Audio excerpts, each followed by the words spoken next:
So I've been getting into Warhammer recently, and it's because of two videos. The first one is a short video about the Emperor finding out that humans created lemons, and the other is the secret level episode dedicated to Warhammer, which is the one that won me over, and I will be going over for today. Because I think it has one of the best horror creatures, and it is just a good short story of Warhammer. I am not an expert and barely getting into Warhammer, so I don't have the best knowledge, but I'm going to try my best and explain the lore of it, which I'm not going to be able to do it in just a short amount of time. But it's basically the future, and war is going on. There are super soldiers known as Space Marines, and there are many chapters of them. Chapters are basically like clans, and some don't share the same beliefs. So there's ones that follow the Chaos Gods, which will be considered heretics, and the other enemies in the universe are like aliens, orcs, a hive mind, and demons. And in secret level, the main focus is the Ultramarines. So let's get started. And in the beginning, we hear Sergeant Matoris explaining the process on how Space Marines are made and giving a simple explanation of how powerful they're supposed to be, explaining that soldiers are broken down to be rebuilt and that he chose a child without fear and that is filled with rage, which this child will be Titus. And the only thing I know about Titus is that he is built different and he is the main character in Space Marines 1 and 2, which I bought. And I can't wait to play it.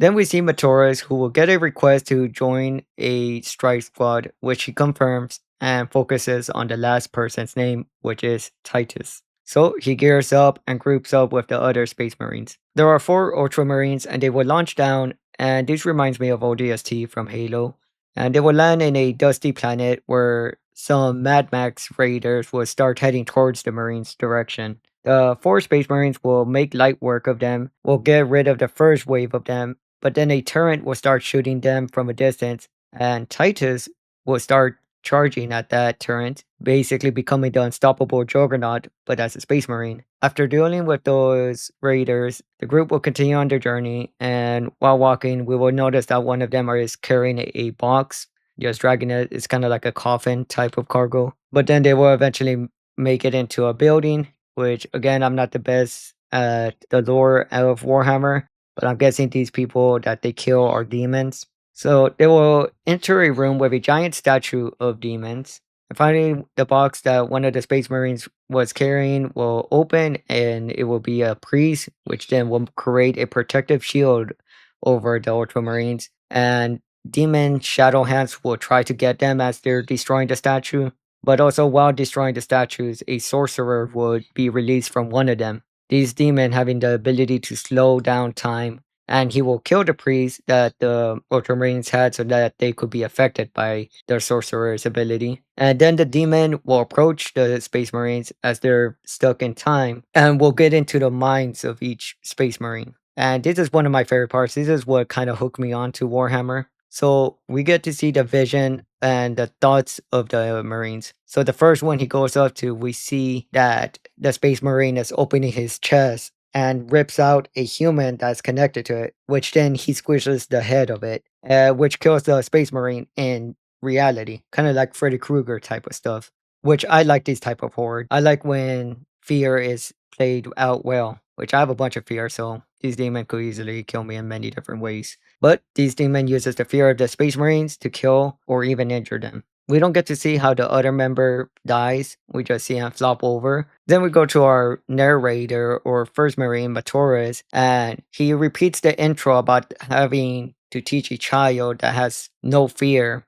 which we see Matoris looking down at the kid as he grows up to wear the Space Marine armor, but then that Space Marine armor turns a bit like chaotic, which then also that Space Marine will then stab him, which is his greatest fear, as Matoris is the mentor of Titus and fears that he might fall into the wrong belief because he is only just filled with rage and no fear. He will then fall and onto the final Space Marine, Titus. The demon will enter his mind and just see a young Titus with a sword. And the demon is kind of confused. And then the child will turn around, start charging towards the demon, growing up into a Space Marine, which then he destroys the demon's staff. And then we go back to reality, and the slowdown effect is over, and the demon attempts to run away from Titus, but gets killed by him. which I think is funny that the demon saw the mind of the mentor of Titus, and the mentor was kind of giving him like a heads up, like, "Hey, you're using fear. I have fear. This guy, I don't think he has fear. Titus doesn't have fear." But